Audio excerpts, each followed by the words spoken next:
히브리서 11장 8절에서 16절 말씀입니다. 하나님께서 말씀하십니다. 하나님의 말씀을 들으십시오. 믿음으로 아브라함은 부르심을 받았을 때에 순종하여 장래 유업으로 받을 땅에 나아갈새 갈 바를 알지 못하고 나아갔으며 믿음으로 그가 이방의 땅에 있는 것 같이 약속의 땅에 거류하여 동일한 약속을 유업으로 함께 받은 이삭 및 야곱과 더불어 장막에 거하였으니 이는 그가 하나님의 교회 가시고 지으실 터가 있는 성을 바랐습니다. 믿음으로 사라 자신도 나이가 많아 단산하였으나 잉태할 수 있는 힘을 얻었으니 이는 약속하신 이를 미쁘신 줄 알았습니다. 이러므로 죽은 자와 같은 한 사람으로 말미암아 하늘의 허다한 별과 또 해변의 무수한 모래와 같이 많은 후손이 생육하였느니라. 이 사람들은 다 믿음을 따라 죽었으며 약속을 받지 못하였을 때 그것들을 멀리서 보고 환영하며 또 땅에서는 외국인과 나그네임을 증언하였으니 그들이 이같이 말하는 것은 자기들이 본향 찾는 자임을 나타냄이라. 그들이 나온 바 본향을 생각하였더라면 돌아갈 기회가 있었으려니와 그들이 이제는 더 나은 본향을 사모하니 곧 하늘에 있는 것이라. 이러므로 하나님이 그들의 하나님이라 일컬음 받으심을 부끄러워하지 아니하시고 그들을 위하여 한 성을 예비하셨느니라. 아멘. 하나님 감사합니다. 오늘도 우리에게 하나님의 말씀을 들려주셨습니다. 이제 이 말씀으로 영생의 교훈을 가르쳐 주시되 우리가 하나님의 말씀 안에서 어떻게 견디고 인내해야 되는지 바로 그 교훈을 가르쳐 주옵소서. 예수님 이름으로 기도드리옵나이다. 아멘. 오늘은 신앙 고백서 17장 성도의 견인에 관한 교리를 설교하려 합니다. 견인, 성도의 견인이라는 말은 견디고 인내한다라는 뜻입니다. 그러니까 자동차를 견인해 가는, 끌고 가는 그런 게 아니고 복음의 약속을 굳게 붙잡고 견디고 인내하는 것, 바로 그것을 가리킵니다. 이 견인은 믿음의 삶에 있어서 가장 중요한 교리입니다. 여러분, 믿음의 삶이 무엇입니까? 그것은 곧 하나님이 주신 복음의 약속을 굳게 붙잡고 끝까지 인내하는 것입니다. 그것이 믿음의 삶이며 그렇게 하는 자가 참된 신자며 끝까지 견디지 못하는 자는 참된 신자가 아닙니다. 그래서 성경이 우리에게 충성을 요구하는데 충성이란 말은 끝까지 붙들고 있는다. 끝까지 견딘다. 그게 하나님 앞에서 우리의 믿음이고 또 우리의 신앙의 삶입니다. 그게 성도의 견인에 관한 내용인데요. 우리 먼저 신앙고백서 17장 성도의 견인 그 내용을 우리 먼저 한번 읽어보도록 하겠습니다. 먼저 1항 한번 읽읍시다. 1항 시작. 하나님께서 자기의 사랑하시는 아들 안에서 용납하시고 성령으로 효력있게 불러 성화시킨 자들은 은혜의 상태에서 완전히 또는 최종적으로 타락할 수 없다. 그들은 은혜의 상태 안에서 세상 끝날까지 확실하게 견디며 영원히 구원받을 것이다. 이 1항은 견인의 대상이 누군지를 보여줍니다. 하나님께서 자신의 아들 안에서 용납하시고 성령으로 효력있게 부르신 자들은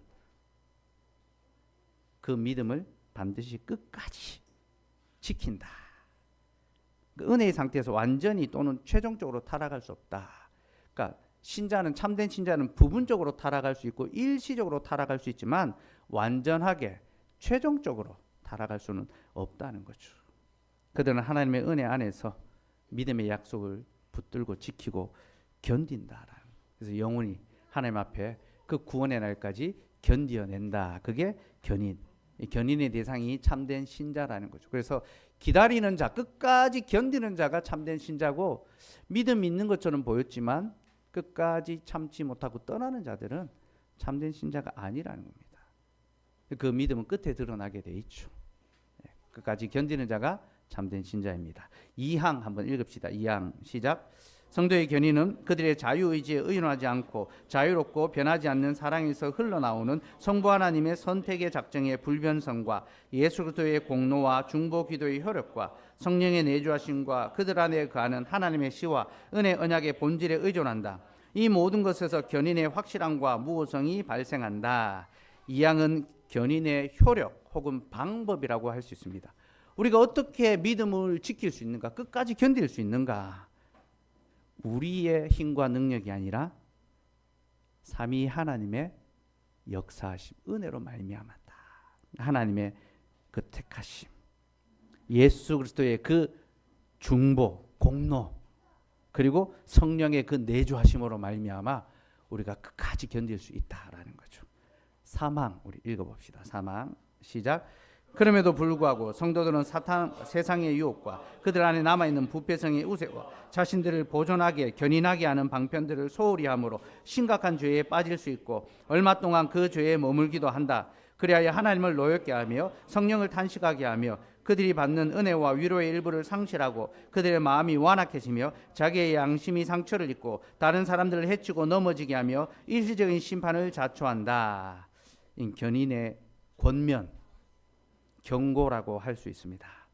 하나님이 택하신 자는 끝까지 견딜 수 있도록 그를 붙드시지만 그럼에도 불구하고 세상의 유혹은 너무나 강하고 우리 안에 여전히 부패성이 남아있기 때문에 우리가 견인의 방편, 하나님이 우리를 지키기 위해 주신 은혜의 방편들이 있는데 이것을 소홀하게 대하면 우리는 심각한 죄에 빠질 수 있고 또 그 죄에 머물러 있을 수도 있다는 거죠.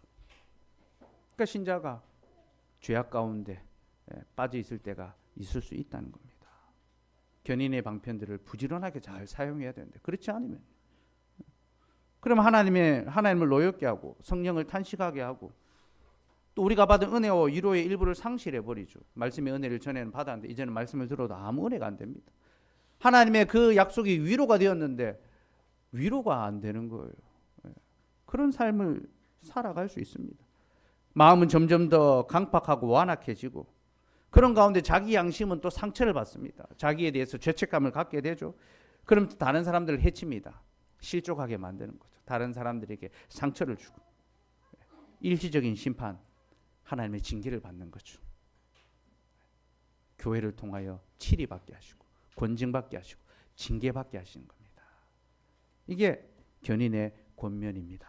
경고입니다. 우리는 연약하여서 믿음을 제대로 지킬 수 없고 그때 하나님 우리를 징계하십니다.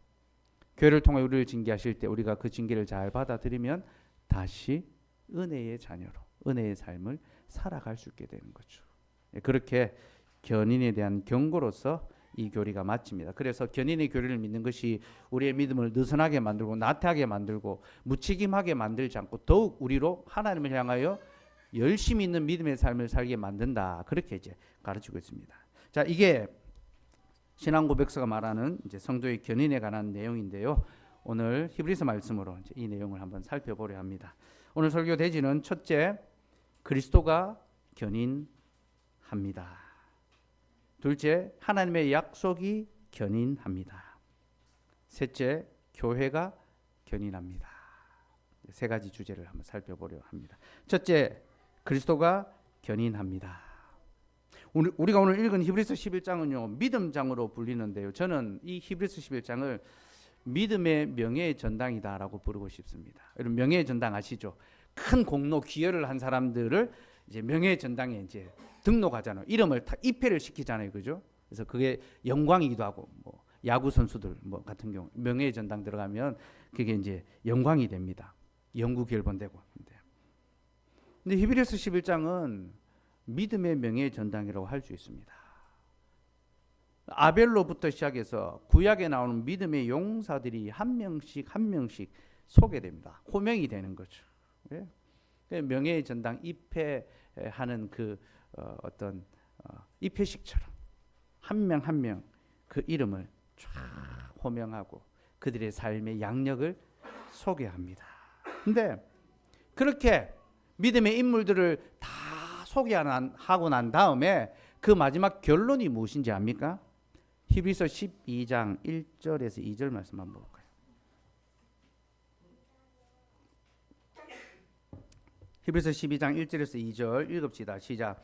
이러므로 우리에게 구름같이 둘러싼 허다한 증인들이 있으니 모든 무거운 것과 얽매이기 쉬운 죄를 벗어버리고 인내로서 우리 앞에 당한 경주를 하며 믿음의 주요 또 온전하게 하신 이인 예수를 바라보자. 그는 그 앞에 있는 기쁨을 위하여 십자가를 참으사 부끄러움을 개치 아니하시더니 하나님 보좌 우편에 앉으셨느니라.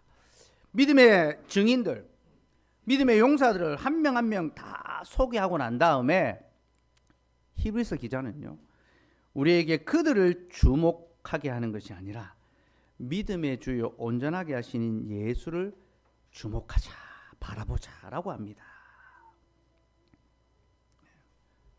믿음의 증인들, 용사들을 바라보는 것이 아니라 믿음의 주요 온전케 하시는 예수를 바라보자. 그렇게 합니다. 여러분, 이 말은요 굉장히 중요한 말입니다. 이 구절은 우리가 성경을 어떻게 해석해야 되는지에 대한 해석의 틀을 제공해 줍니다. 히브리서 기자는 우리에게 믿음의 영웅들을 본받으라고 하지 않고 그들을 증인으로 삼아서 우리에게 예수 그리스도를 바라보라고 합니다. 무슨 말입니까? 구약의 인물들이 보여주고 있는 바로 그 실체가 예수 그리스도라는 거죠. 그들이 믿음의 삶을 살았고 이렇게 영광스러운 믿음의 이름을 얻었지만 그들도 우리와 똑같이 연약한 자들이고 의심하는 자들이었고 죄 가운데 살아가는 인생이었다는 거죠. 근데 그런 그들에게 믿음을 주신 분이 주님이시고 그들의 연약한 믿음을 온전하게 하신 이가 바로 예수 그리스도라는 거죠. 그래서 그들이 그리스도를 힘입어서 믿음의 삶을 끝까지 견디며 참을 수 있었다. 그렇게 설명하고 있는 겁니다. 곧 믿음의 용사들을 우리에게 영웅처럼 위인전기처럼 소개하는 것이 아니라 그들도 우리와 똑같은 연약한 인생이었지만 하나님께서 그들에게 믿음을 주시고 그 연약함을 붙잡으시고 온전케 하시고 그들을 끝까지 견디게 하셨다. 그러므로 우리는 믿음의 주요 온전케 하신 예수를 바라보아야 한다. 그렇게 결론을 내리고 있는 거죠. 그러니 여러분, 우리가 구약의 인물을 통하여 보아할 것이 무엇입니까? 우리도 요셉처럼 총리가 되어야 합니까? 우리도 다니엘처럼 사자굴에서 믿음으로 승리하는 그런 어떤 역사를 이루어야 됩니까? 우리는 그들의 삶을 통하여 그들의 믿음을 본받기 전에 그들 가운데 역사하시고 그들을 구원하시는 삼위 하나님의 은혜, 예수 그리스도의 구속의 사역을 바라볼 수 있어야 합니다. 그래서 히브리서 11장은요 구약 전체를 해석하는 해석의 틀을 우리에게 딱 가져다 줍니다. 너희가 구약을 볼 때에 무엇을 보느냐? 아벨을 보느냐, 노아를 보느냐, 에녹을 보느냐, 아브라함을 보느냐? 아니다. 우리는 더욱 믿음의 주요 온전케 하신 예수 그리스도를 바라보아야 한다. 여러분, 이것이 우리가 성경을 해석하는 데서 가장 중요한 원리입니다. 곧 우리는 성경의 중심이 예수 그리스도라는 것을 알아야 하며 우리가 그것을 알게 될 때 우리는 다른 모든 곳에 있어서도 예수 그리스도가 중심이라는 사실을 발견하게 됩니다. 곧 예수 그리스도는 성경의 중심이며 이 세상의 중심이며 우리의 삶의 모든 것의 중심이 되십니다. 그러니 여러분, 성도의 견인, 믿음의 약속을 견디고 인내한다니까 내가 끝까지 참아야지, 내가 끝까지 견뎌야지, 어떤 나의 열심과 나의 어떤 믿음을 강조하는 것처럼 보지만 그 성도의 견인에 있어서 중심은 누가 되십니까? 예수 그리스도가 되시는 거죠. 예수 그리스도가 성도의 견인의 중심이십니다. 우리는 우리의 의지로 우리의 믿음을 지킬 수가 없습니다. 그것은 너무나 자명한 사실이고 우리가 매일같이 경험하고 있는 것입니다. 우리는 늘 결단하고 늘 각오하면서 그 결단을 허물어버리고 어깁니다. 자기가 한 말을 자기가 지키지 못하는 것이 인생의 실질입니다. 우리의 삶 전체는 자기가 한 말을 뒤집어 엎는 것, 어기는 것, 그게 우리의 삶에 대한 요약이라 할 수 있습니다. 우리는 그렇게 불신실한 자들이지만 그런 연약한 우리를 예수 그리스도께서 자신의 신실함으로 지켜주시기 때문에 우리가 비로소 하나님의 약속을 지킬 수 있는 믿음의 삶을 살아갈 수 있는 겁니다. 신앙고백에서 2항을 다시 한번 읽을까요? 2항 읽읍시다. 시작. 성도의 견인은 그들의 자유의지에 의존하지 않고 자유롭고 변하지 않는 사랑에서 흘러나오는 성부 하나님의 선택의 작정의 불변성과 예수 그리스도의 공로와 중보 기도의 효력과 성령의 내주하심과 그들 안에 거하는 하나님의 시와 은혜 언약의 이 모든 것에서 견인의 확실함과 무호성이 발생한다. 견인이 무엇을 통하여 어떤 능력을 힘입어 이루어집니까? 우리가 하나님의 약속을 견디고 인내할 수 있는 그 힘이 어디로부터 말미암아 나옵니까? 우리의 의지가 아니라 하나님의 변하지 않는 그 선택과 작정의 불변성, 예수 그리스도의 공로와 중보 기도의 효력. 그리스도께서 우리의 모든 실패를 대신하여 이루신 그 신실하심, 그 공로, 그리고 그의 중보기도, 지금도 우리를 위하여, 연약한 우리를 위하여 기도하고 계시는 그 중보기도. 여러분, 중보기도는 주님만 하실 수 있습니다. 중보자는 주님 한 분밖에 없습니다. 우리는 중보자가 될 수 없습니다. 우리는 돕는 기도를 할 뿐입니다. 도고기도. 우리는 중보기도 할 줄 자들이 아닙니다. 중보자는 오직 예수 그리스도 한 분만이 하시고, 그가 하나님과 우리 사이에 끊임없이 중보자가 되셔서 우리를 위해 중보기도를 하십니다. 우리의 연약함과 우리의 실패를 계속해서 돕고 계시는 거죠. 기도하시는 거죠. 그리고 성령께서 우리 안에 내주하시고, 그로 말미암아 우리 안에 심긴 하나님의 씨와 은혜의 언약으로 말미암아 우리가 확실하게 무호하게 견디고 인내할 수 있는 힘을 공급받는다는 겁니다. 이게 바로 그리스도 중심적인 성도의 견인입니다. 누가복음 22장 31절 32절 말씀 같이 읽읍시다. 시작. 시몬아 시몬아 보라, 사탄이 너를 밀가부르듯 하려고 요구하였으나 그러나 내가 너를 위하여 내 믿음이 떨어지지 않기를 기도하였느니 너는 돌이킨 후에 내 형제를 굳게 하라.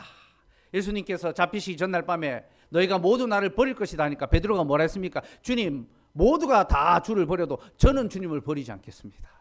자기는 목숨을 걸었습니다. 자기는 주님을 지키겠다고 스스로 약속했습니다. 그런데 그거 어떻게 합니까? 자신의 생명을 위협하는 그 두려움 앞에 예수님을 버리고 떠나버리잖아요. 예수님을 향한 그 믿음을 다 놓쳐버리잖아요. 그죠? 그에게는 믿음이 하나도 없었습니다. 그는 자기의 목숨을 건다고 고백했지만 그는 자기의 어떠한 것도 지킬 수 없는 연약한 인생이었습니다. 그런데 그런 연약한 베드로를 위해 주님이 어떻게 하십니까? 기도하십니다.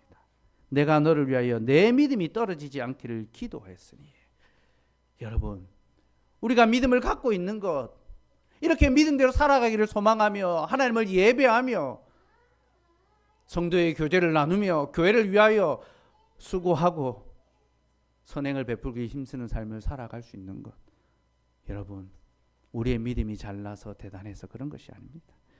우리 주님께서 우리의 믿음이 떨어지지 않도록, 우리의 믿음은 너무나 하찮고 초라해서 늘 떨어지기 쉽습니다. 땅바닥이 떨어지는 게 우리의 믿음입니다. 세상으로 나아가기만 하면요, 직장 속에서, 우리의 삶의 현장 속에서 우리의 믿음이 어디 있습니까? 우리는 고개를 들 수 없습니다. 우리는 너무나 믿음 없는 삶을 살아가죠.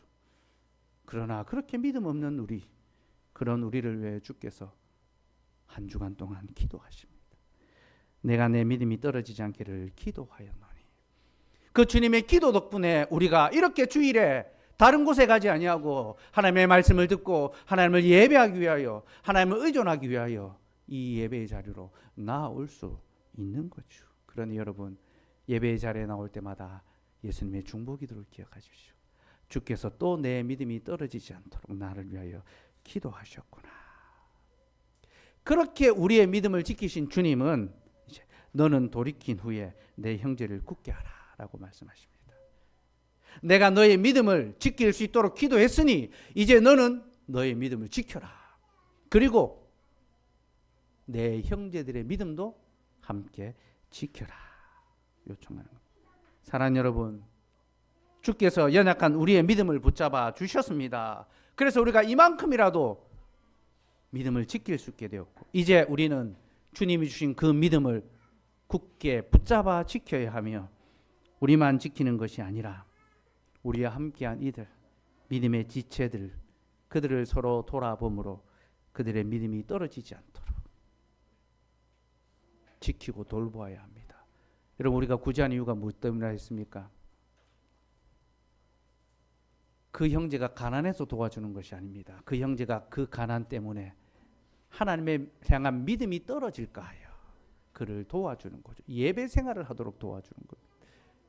낙심한 자를 위로하고 병든 자를 돌아보는 것도 마찬가지입니다. 그가 그 질병 때문에, 인생의 실패 때문에 믿음이 떨어질까 하여 그를 위하여 기도하고 위로하고 도움을 주는 것입니다. 그렇게 우리는 그리스도로 말미암아 우리의 믿음을 지키고 이제 자신과 지체들의 믿음을 굳세게 하는, 견디고 인내하는 그런 삶을 살아가야 합니다. 둘째, 하나님의 약속이 견인합니다. 그리스도께서 견인의 중심이라는 사실을 알게 될 때 우리는 비로소 히브리서 11장에 기록되어 있는 믿음의 선진들의 삶을 우리의 본으로 삼을 수가 있습니다. 곧 주께서 연약한 그들을 온전하게 하시고 끝까지 견디게 하셨다는 것을 깨닫게 될 때 우리는 비로소 그들의 삶의 현장으로 들어가서 성경에 기록되어 있는 그들의 삶의 분투와 그 어떤 고루한 그 일상 속에서 약속을 지키기 위하여 씨름해냈던, 때로는 목숨을 걸고, 아니 때로는 목숨을 잃으면서까지 하나님의 약속을 붙잡아냈던 그들의 믿음을 우리의 신앙의 본으로 삼을 수가 있다라는 거죠. 순서를 아시겠죠, 그죠? 위인 전기처럼, 이순신 세종대왕처럼 대하는 것이 아니라 예수 그리스도를 통하여 역사하신 그들의 삶을 우리의 믿음의 본으로 삼는 것입니다. 저는 오늘 그런 측면에서 아브라함의 삶을 살펴보려 합니다. 8절 말씀 우리 같이 한번 읽을까요? 8절. 8절 읽읍시다. 시작. 믿음으로 아브라함은 부르심을 받을 때에 순종하여 장래의 유업으로 받을 땅에 나아갈새 갈 바를 알지 못하고 나아갔으며. 하나님께서는 아브라함을 새로운 삶으로 불러주셨습니다. 어린이 설교 때 그 내용을 말씀을 드렸습니다. 익히 잘 알아서 제가 더 설명 안 하겠습니다. 다른 곳에서 다른 신을 섬기며 살던 아브라함을 하나님께서는 약속의 땅에서 하나님을 섬기는 삶으로 불러주셨습니다. 그때 아브라함은 믿음으로 하나님의 부름을 받아 장래의 유업으로 받을 땅으로 나아갔습니다. 지금이 아니라 장래의 유업으로 받을 땅. 물론 갈 때는 지금 당장 주실 줄 알았습니다. 근데 하나님께서 당장 안 주시는 거예요. 장래에 받게 될 그 땅으로 가게 됐죠. 그래서 그는 약속의 땅으로 갔지만 그 땅을 얻지 못하고 그 땅에서 나그네로 살아가야 했습니다. 9절 말씀 읽읍시다. 9절 시작. 믿음으로 그가 이방의 땅에 있는 것 같이 약속의 땅에 거류하며 동일한 약속을 유업으로 함께 받은 이삭 및 야곱과 더불어 장막에 거했으니. 믿음으로 그 이방의 땅에 있는 것 같이 약속의 땅에 거류했다. 분명 약속의 땅입니다. 하나님이 자기에게 주시겠다 했습니다. 근데 그 땅에서 주인이 아니라 이방인처럼 사는 거죠. 여기서 이방의 땅이라는 것은요, 원어로는 낯선 땅이다라는 것입니다. 여러분, 낯선 곳에 가면 어떻습니까? 살기가 참 힘들죠, 그죠? 낯선 곳은 여행하는 곳이지 거주하는 곳은 아닙니다, 그죠? 한 번씩 여행해봐야 새롭고 신선하죠. 거기서 살라 하면 살겠습니까? 그럼 낯선 땅에서 산다는 것은 우리에게 참 위협적이고 불편하고 어려움을 동반하는 그런 삶입니다. 사람들은 다 익숙한 땅에 살아가기를 바랍니다. 익숙한 곳에 있기를 바랍니다. 아브라함은 갈대아 우르란 땅이 있어 거기는 그가 살아가기에 익숙한 땅이었습니다. 많은 사람들이 모여있는 핫플레이스였습니다. 근데 그는 그 익숙한 땅에서 자신이 나고 자랐던 그리고 삶을 이루었던 그 땅을 떠나 약속의 땅으로 왔는데 그 땅은 낯선 곳, 참 적응이 안 되는 그런 곳이었습니다. 여러분, 우리가 교회만 해도요, 새로 오면요 낯섦이 있습니다. 하나님의 말씀 안에서 한 가족이라는 것을 믿고 고백하고 오지만 새로운 사람을 만난다는 게 참 낯설어요. 그러니까 새롭게 오신 분들을 기존의 성도들은 어떻게 됩니까? 환대할 수 있어야 되겠죠. 낯설지 않도록. 우리에게는 익숙하지만 그들에게는 모든 것이 낯설 수가 있어요. 그래서 하나하나 설명해주고 환대해주는 그런 환대가 필요합니다. 근데 아브라함이 갔던 그 가나안 땅에서는 아무도 그를 환대하지 않았습니다. 도리어 위협하고 도리어 그를 공격하려 했죠. 그는 약속의 땅에서 나그네처럼 그렇게 살아야 했습니다. 10절 말씀 한번 봅시다. 10절 같이 읽읍시다. 시작. 이는 그가 하나님의 교회 가시고 지으실 터가 있는 성을 바랐습니다. 약속의 땅에서 이방의 땅에 있는 것처럼 낯설게 살았지만 그가 그 땅을 떠나지 아니하고 그 땅에 머물렀다는 거죠. 그가 그렇게 한 것은 하나님이 교회에 가시고 지으실 터가 있는 성을 바랐기 때문이죠. 자신은 그 땅의 주인이 아니라 손님처럼 나그네처럼 객처럼 살았지만 그럼에도 불구하고 그는 그 땅을 떠나지 아니하고 그 땅에 머물러 있었습니다. 하나님의 약속을 바라보며 그 땅에 머물러 있었던 거죠. 그게 약속의 땅에서 살아가는 아브라함의 삶의 전체 인생의 요약이라고 할 수 있습니다. 13절 말씀도 한번 볼까요? 13절 말씀. 13절 읽읍시다. 시작. 이 사람들은 다 믿음을 따라 죽었으며 약속을 받지 못하였으되 그것들을 멀리서 보고 환영하며 또 땅에서는 외국인과 나그네임을 증언하였으니 이 사람들은 다 믿음을 따라 죽었으며 약속을 받지 못하였으되 아브라함과 이 믿음의 선지인들은 다 믿음을 따라 죽었는데 그들은 약속을 받지 못했습니다. 여기서 약속을 받지 못했다는 것은 하나님의 약속은 받았지만 그 성취를 누리지 못했다. 그 성취는 보지 못했다라는 거죠. 하나님은 아브라함에게 세 가지 약속을 주셨습니다. 내가 너에게 땅을 줄 것이고 후손 큰 민족을 이루게 할 것이고 내가 너로 복의 근원이 되게 하므로 천하 만국이 너로 말미암아 복을 얻을 것이다 했죠. 근데 여러분 그의 시대에 이루어진 약속이 있습니까? 하나도 없었습니다. 그는 가나안 땅에서 한 평의 땅도 소유하지 못했습니다. 겨우 자기 아내 사라가 죽고 난 다음에 매장할 땅이 없어서 무덤이 없어서 막벨라 굴 밭을 하나 삽니다. 그러니까 아브라함이 평생에 가나안 땅에서 약속의 땅에서 구입한 자기 힘으로 등기한 땅은요 묘지 하나밖에 없습니다. 거기 자기 아내가 묻히고 자기도 묻히는 거죠. 그러니까 무덤 하나만 겨우 샀습니다. 이게 그가 믿음으로 죽었다라는 의미입니다. 그는 약속의 이루어짐을 얻지 못했지만 약속을 믿고 기다림으로 약속대로 죽은 거죠. 많은 후손을 얻을 것이다 했는데 그는 겨우 100세에 아들 하나를 얻었습니다. 천하 만국이 너로 말미암아 복을 얻을 것이다 했는데 그런 일은 아브라함 당대에 결코 일어나지 않았습니다. 그게 아브라함 인생의 평생통으로 일어난 일이고 그럼에도 불구하고 그는 하나님의 약속을 붙잡고 다른 곳으로 가지 아니하고 그 땅에 머물러 있었습니다. 15절 16절 한번 볼까요? 15절 16절 시작. 그들이 나온 바 본향을 생각하였더라면 돌아갈 기회가 있었으려니와 그들이 이제는 더 나은 본향을 사모하니 곧 하늘에 있는 것이라. 이러므로 하나님이 그들을 하나님의 받으심을 부끄러워하지 아니하시고 그들을 위하여 한 성을 예비하셨느니라. 그들이 나온 바 본향을 생각하였더라면 돌아갈 기회가 있었으려니와. 무슨 말입니까? 하나님이 주신 약속의 땅에 왔는데 그 약속이 하나도 이루어지지 않는 것입니다. 약속이 이루어지기는커녕 자신이 본향, 고향에서 누렸던 것들과는 비교할 수 없는 그런 초라한 인생을 살게 되는 겁니다. 그러니 여러분, 아브라함이 돌아가려면 얼마든지 기회가 있었다는 겁니다. 대기업에서 취업을 해가지고 열심히 살다가 이제 하나님을 믿는 삶으로 나오면서 주의를 더 잘 지키고 그렇게 살아가려고 더 작은 회사로 이직을 했습니다. 그래서 살아가고 있는데 살림은 점점 더 어려워지고 뭔가 하나님의 약속은 이루어져 가는 것 같은, 하나님의 교회가 아름답게 서가는 것 같은 그런 느낌은 하나도 들지 않는 겁니다. 그 마음속에 다시 돌아갈까 그런 생각이 들지 않겠어요? 근데 마침 그 기업에서 다시 돌아오고 당신 같은 인재는 우리가 언제든지 환영한다고 돌아오라고 손짓합니다. 여러분 얼마나 흔들리겠습니까? 얼마나 고민되겠습니까? 갈등되겠습니까? 아브라함에게 그런 때가 왜 없었겠습니까? 그가 약속의 땅에 오자마자 겪은 것은 그 땅의 흉년이었습니다. 풍족하게 하지는 못할지라도 굶어 죽지 않게는 해야 되죠. 아브라함은 유목민입니다. 가축을 칩니다. 식물이 흉년이 들면요. 자신과 자신의 재산 모두가 다 잃어버림을 당하는 그런 상황입니다. 그러나 그는 자신의 고향으로 돌아가지 아니하고 약속의 땅에 머물러 있었죠. 그죠?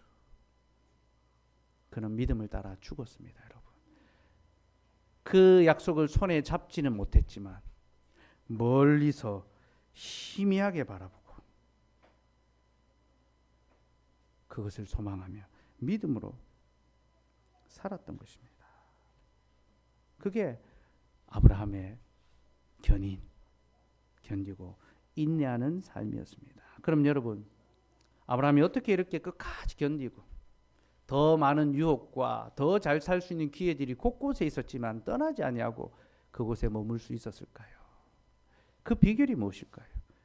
여러분, 그 비결은요, 그가 하나님의 약속을 기다리는 것보다 하나님께서 그를 먼저 더 기다려 주셨기 때문입니다.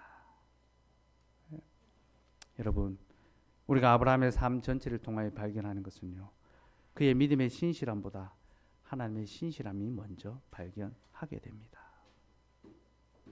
분명 그는 하나님의 약속을 믿고 순종했지만요,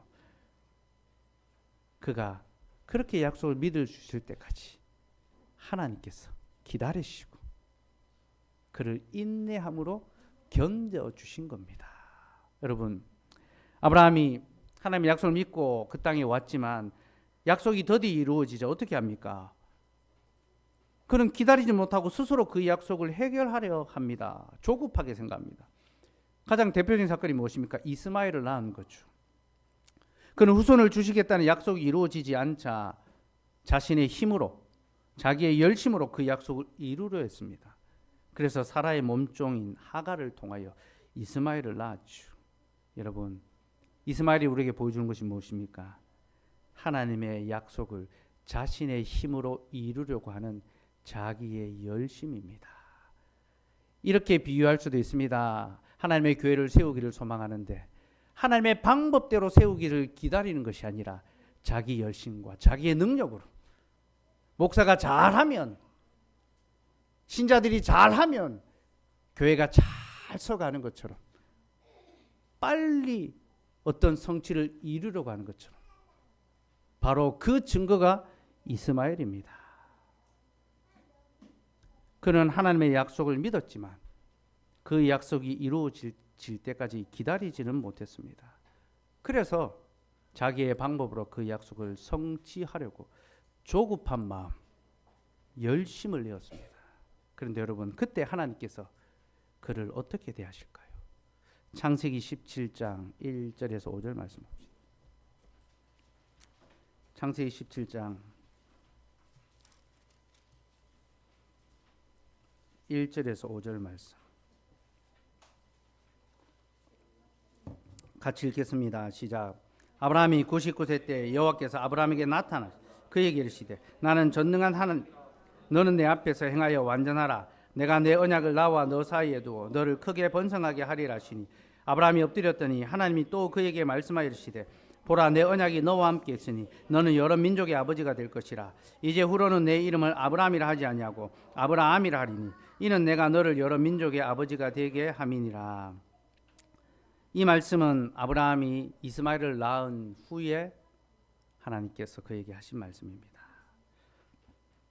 이스마엘을 낳은 후에 하나님은 아브라함에게 찾아오셔서 자신이 전능한 하나님이다 라고 말씀하셨습니다.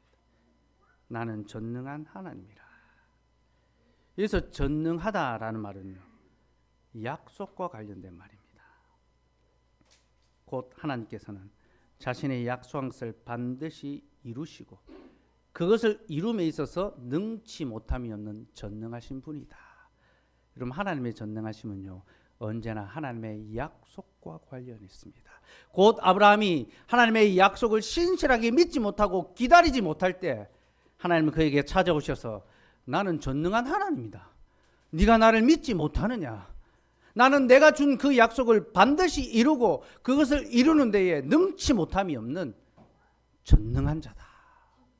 그것을 말씀해 주신 겁니다.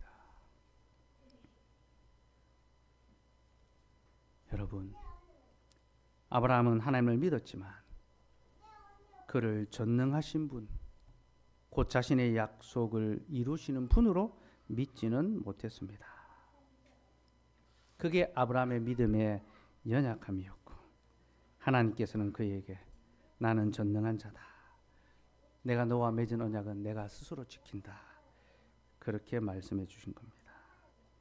여러분 2절에 보면요, 이렇게 나옵니다. 내가 내 언약을 나와 너 사이에 두어. 내가 내 언약, 여기서 이 언약이란 말은 아브라함이 아니라 하나님의 것이랍니다. 하나님께서는 내 언약을 내가 나와 너 사이에 두었다라고 하셨죠. 이 언약은 하나님의 것입니다. 하나님께서 아브라함과 언약을 맺으셨고, 그러니 하나님께서 아브라함의 연약함에도 불구하고 어떻게 하십니까? 자신의 신실함으로 그 언약을 이루어 가시는 거죠. 예. 하나님께서 아브라함의 연약함에도 불구하고 자신의 언약을 지키시기 위하여 일하시고, 그 일하심의 결과가 무엇입니까? 이삭인 거죠. 그죠? 하나님께서 자신의 전능하심의 증거로 이삭을 주셨습니다. 왜 이삭이 하나님의 전능하심의 증거입니까? 그의 나이가 100세가 되었죠. 그리고 그의 아내는 단산했습니다. 잉태할 수 없는 상태에 이르렀죠. 그리고 바로 그때, 곧 그들로서는 아무것도 할 수 없는 바로 그때 하나님께서 그들에게 약속의 후사를 주셨죠. 하나님은 그들이 자기의 능력을 다 상실할 때까지 기다리셨던 겁니다. 하나님께서 우리에게 약속하신 것을 더디 주실 때가 있죠. 하나님이 그렇게 하시는 것은요, 우리가 우리의 힘을 의지하는 것이 아니라 우리의 무능함을 인정하고 하나님을 전적으로 의지하게 하기 위해서입니다. 그래서 하나님은 그때까지 기다리시는 겁니다. 그렇게 그들이 철저한 무능에 사로잡힐 때까지 기다리시고, 그리고 그들에게 약속의 후사를 주십니다. 그리고 이를 통하여 자신의 전능하심을 보이시죠. 그 전능하심은 내가 너에게 준 그 약속, 그 언약은 내가 반드시 지킨다. 네가 이것을 믿느냐? 나는 부활이요 생명이니 나를 믿는 자는 죽어도 살겠고 무릇 살아서 나를 믿는 자는 영원히 죽지 아니하리라. 네가 이것을 믿느냐? 여러분, 부활은 우리의 이성으로 믿을 수가 없는 일입니다. 영생은 우리의 상식으로 믿을 수가 없는 것입니다. 그러나 하나님이 약속하셨기 때문에 우리는 믿습니다. 그 고백이 전능하신 하나님에 대한 믿음이죠. 그리고 그 하나님의 전능하심, 곧 그 하나님의 약속이 우리의 믿음을 지키는 겁니다. 그래서 신앙 고백서는요, 견인의 효력이 하나님의 시와 은혜 언약의 본질에 의존한다라고 말합니다. 하나님께서 우리와 맺은 언약이 우리를 견인해 가는 것이고요, 우리 안에 심긴 하나님의 시가 우리로 그 믿음을 지킬 수 있게 한다는 거죠. 요한일서 3장 9절 말씀 봅시다. 같이 읽겠습니다. 시작. 하나님께로부터 난 자마다 죄를 짓지 아니하나니 이는 하나님의 씨가 그의 속에 거함이요 그도 범죄하지 못하는 것은 하나님께로부터 났음이라. 여기 하나님의 씨가 나오는데요, 하나님의 씨가 그 속에 거하는 자는 죄를 짓지 않는다고 합니다. 이 말은 신자가 결코 죄를 짓지 않는다는 말이 아니라 하나님의 씨가 그 속에 있는 자는 하나님의 약속을 믿고 살아가기 때문에 불신앙의 죄를 이기게 된다라는 겁니다. 여러분, 씨가 심겨 있으면 어떤 일이 벌어집니까? 반드시 자라죠. 열매를 맺게 되어 있습니다. 우리 안에 하나님의 씨가 심겨 있기 때문에 이것이 반드시 자라서 열매를 맺고 죄와 싸워 이기게 된다는 거죠. 그게 하나님의 약속이 우리를 지키는 것이고, 그 약속을 따라서 우리가 우리의 믿음을 견지할 수 있게 된다는 거죠. 사랑하는 여러분, 하나님의 약속이 우리를 지킨다는 것을 기억하십시오. 우리 안에 심긴 하나님의 씨, 그 언약의 씨가 우리를 믿음의 삶으로 살아갈 수 있도록, 끝까지 견디며 인내할 수 있도록 힘을 공급해 줍니다. 셋째, 교회가 견인합니다. 우리 사망 한번 읽읍시다. 신앙국에서 사망 시작. 그럼에도 불구하고 성도들은 사탄과 세상의 유혹과 그들 안에 남아있는 부패성의 우세와 자신들을 보존하게 견인하게 하는 방편들을 소홀히 함으로 심각한 죄에 빠질 수 있고 얼마 동안 그 죄에 머물기도 한다. 그리하여 하나님을 노엽게 하며 성령을 탄식하게 하며 그들이 받은 은혜와 위로의 일부를 상실하고 그들의 마음이 완악해지며 자기 양심이 상처를 입고 다른 사람들을 해치고 넘어지게 하며 일시적인 심판을 자초한다.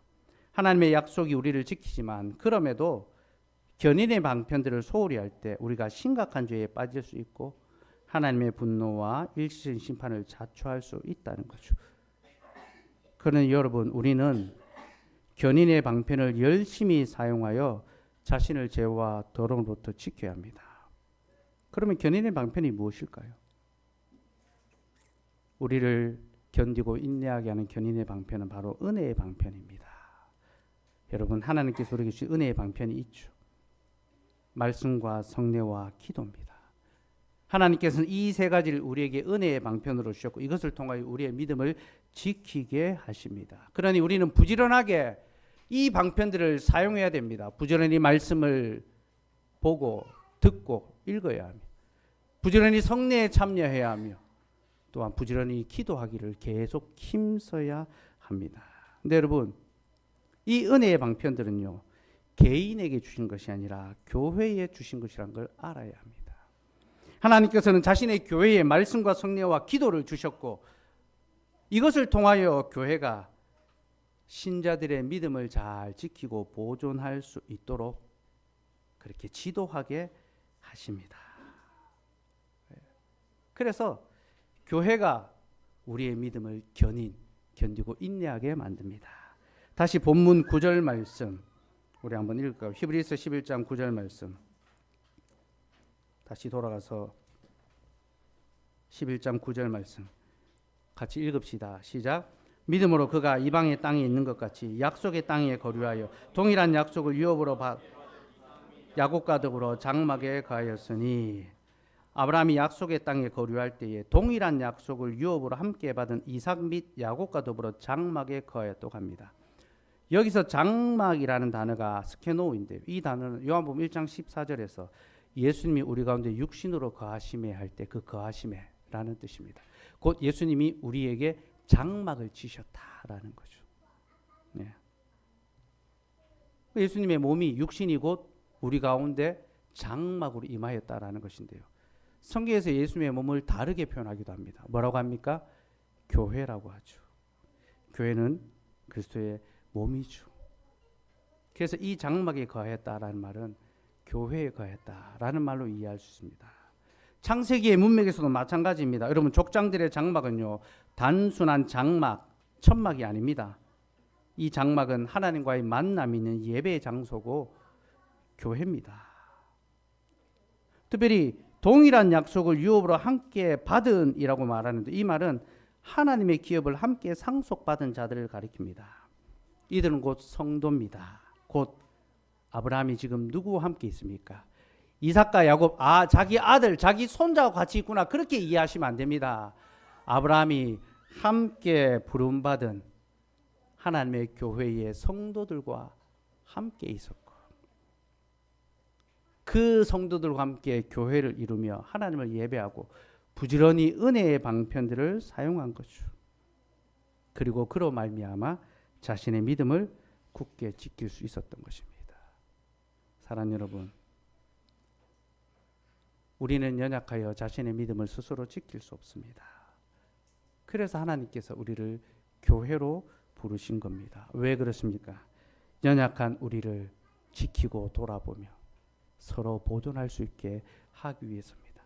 하나님 바로 이것을 위하여 여기 교회를 세우시고 여러분들을 이곳에 부르셔서 하나님의 말씀을 듣게 하시고 하나님의 거룩한 성례에 참여하게 하시고 주님께 한 마음으로 기도하게 하십니다. 그리고 그 교회를 통하여 연약한 우리의 믿음을 끝까지 붙들고 서로 격려하고 서로 권면하고 우리 이렇게 살지 말자. 우리 바르게 살자. 하나님을 참되게 예배하자. 우리 믿음에서 자라가자. 서로 권면하고 서로 돌아보고 서로 살피는 거죠. 사랑하는 여러분, 우리에게는 교회가 필요합니다. 왜 그런지 압니까? 우리는 연약한 자들이기 때문에 우리에게는 교회가 필요합니다. 누구도 교회 없이 믿음의 생활을 영위할 수 없습니다. 목사인 저도 마찬가지입니다. 저도 교회가 없다면 저의 믿음을 결코 지킬 수 없을 것입니다. 매주일 말씀을 예배를 인도하고 말씀을 준비하지 않는다면 저 역시 세속의 타락한 삶을 살아갈 수밖에 없습니다. 저는 여러분들을 위하여 하나님의 말씀을 준비하고 바로 그것 때문에 하나님께서는 말씀으로 저의 삶을 지켜주신다는 것을 저는 깨닫습니다. 그러니 여러분, 우리 교회에 속한 것을 감사히 여기고 우리가 다르게 나아갈 본향 또 다른 곳이 있을지라도 함께 부름받은 아브라함과 이삭과 야곱, 함께 기업을 상속받기로 부름받은 하나님의 성도들과 함께 이곳에 머물러 있기를 소망합시다. 하나님의 장막에, 하나님의 교회에 머물러 있는 자들을 하나님께서는 끝까지 지키실 것이며 그는 교회와 함께 자신의 믿음을 인내하고 견디고 지켜낼 수 있을 것입니다. 우리 그렇게 다 같이 그리스도의 교회에서 함께 믿음의 견인해 갈 수 있는 거룩한 하나님의 백성 되기를 소망합니다.